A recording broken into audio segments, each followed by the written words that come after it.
Hello, Apps here from Dimp Digital. Welcome to Buy It or Bin It.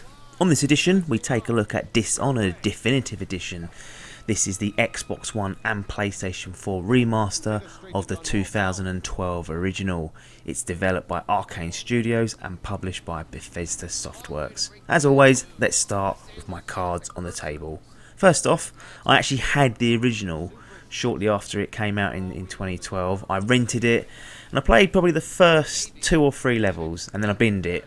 I was just not getting on with it, and I was in the habit of renting games, trying to have a high turnover of them, so it got sent back. Secondly, this was a present, so no money of my own was exchanged, although actually, thinking about it, this did sort of come out of my present fund, so I guess there is some outlay there from me.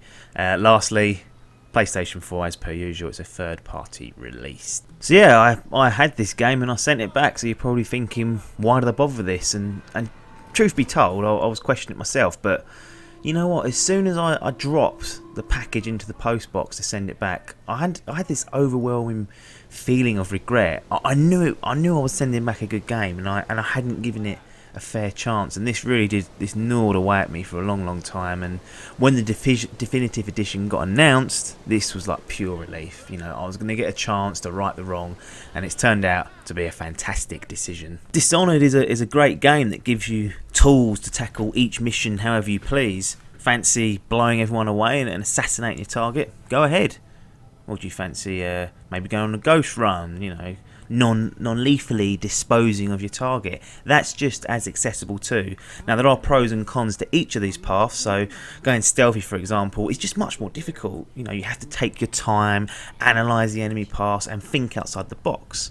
Going down the action route, although easier, when it comes to the actual gameplay elements, you are penalised because your violent actions within the world has a knock-on effect, and it'll increase the amount of enemies that you'll come across. And to aid you with your goals, you can upgrade your powers, weapons and items. The powers that you can unlock are fantastic. And again, you can build these powers around your personal goals. So for example, you've got a blink power, which is a standout for me. It allows you to teleport instantly up on top of a ledge or behind an enemy or even past an enemy. That's going to open up your options and your entry points.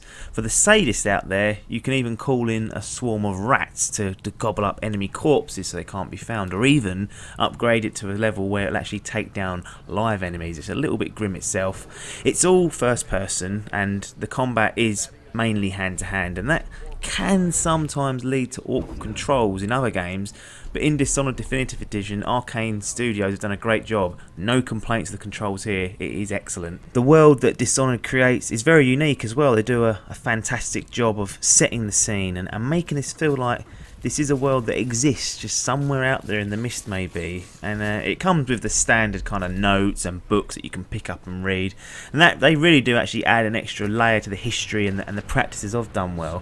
It stands very much on its own when it comes to the universe and that the Arcane Studios have created. And to add to this, the story is good. I enjoyed it. You take control of a chap named Corvo, who was a former bodyguard and a highly skilled individual in hand-to-hand combat and also traversing different locations. And the narrative itself is clearly communicated, not the most kind of complicated, but they do a good job of keeping it going at a steady pace, and you're always progressing towards a certain goal. And whilst you're out on your adventures as well, you'll have a main objective, obviously to assassinate or see a main target. But if you do a little bit of exploring, you can also encounter some optional side objectives, which adds yet another dimension to this dark setting. There are a couple of negatives that I need to call out, like the load times are very long, which is frustrating if you're trying to do a no-kill run or a ghost run.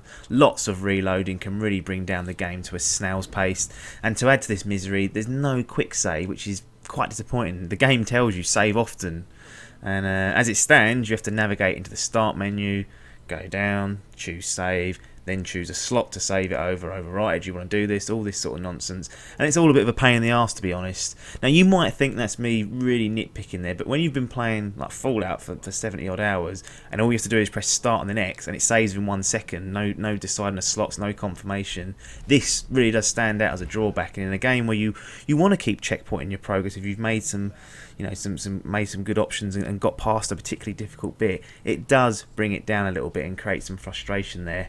The game's art, although it's interesting, I said unique once in the way of the world, and they've certainly done this with the art. It doesn't look the best to me. Not for a remaster, essentially. This is what this is. It should look better than it does. It looks a tad grotty, but none of this is gonna spoil the game. The overall package itself is superb, and with the definitive edition, you also get the free piece of DLC that released too. So, overall, it's a very, very generous offering of a superb game. Dishonored. Should you buy it or bin it? Fucking buy it.